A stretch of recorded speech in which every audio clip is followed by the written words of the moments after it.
அக்கா தமிழிசை அவங்க சொல்லியிருக்காங்க, இன்னுமே யாராவது என்னை இந்திசைன்னு கூப்பிட்டீங்கன்னா நான் கோவம் வரும், எங்கே போனாலும் இந்திசை நீங்கள் இன்னும் யாரும் சொல்லக்கூடாது அப்படின்னா, அப்போ உங்கள் பேரை மாற்றிக்கிங்கன்னா உங்கள் தமிழிசைன்னு உங்களுக்கு கூப்பிடணும்னா நீங்கள் உங்கள் தமிழிசைன்னு உங்கள் அப்பா என்ன அர்த்தத்தில் அந்த பேர் வச்சார்?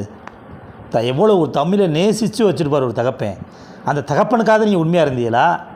இல்லை இங்கே படித்து வளர்ந்தீங்களே தமிழ்நாட்டு இதில் எங்களோட வரிகாசில் இன்றைக்கி மருத்துவராக இருந்திருக்கீங்கன்னா எங்கள் வரிகாசில் தானே நீங்கள் படிச்சுருந்துருப்பிய. அந்த தமிழக மக்களுக்காக உண்மையாக இருந்திருக்கீங்களா?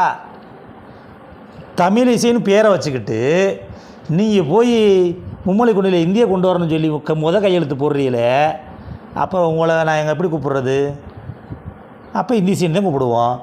இந்திசை இந்திசை இந்திசை அப்படி தான் கூப்பிடுவோம். அக்கா நீங்கள் அப்படி மாறணும்னா நீங்கள் ஒன்று பிஜேபியை விட்டு வெளியே வந்துடுங்க, இல்லைன்னா இது தப்புனாவது ஒத்துக்குங்க, எங்களுக்கு தேவையில்ல இருமொழி கொள்கை போதும் அப்படின்னு. அதை நீங்கள் பிஜேபிக்குள்ளே இருந்து நீங்கள் சொல்ல முடியாது.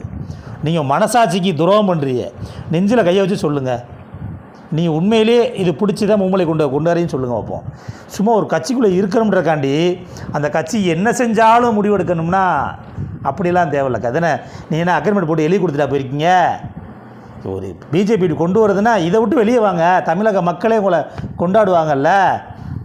இந்தியா கொண்டு வர நினச்சாங்க, இன்னுமே அந்த கட்சியில் பயணிக்க முடியாது அப்படின்னு சொல்லுங்கள்.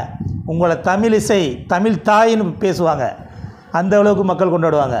அதை விட்டுவிட்டு நீங்கள் தமிழிசைன்னு வச்சுக்கிட்டு இந்திக்கு கையெழுத்து போடுறீங்கன்னா இந்தி சின்னாக்கா அதை சொல்லுவாங்க, அது உங்களுக்கு வலிக்கத்தான் செய்யும். அப்படின்னா நீங்கள் உங்களை மாற்றிக்கிங்க.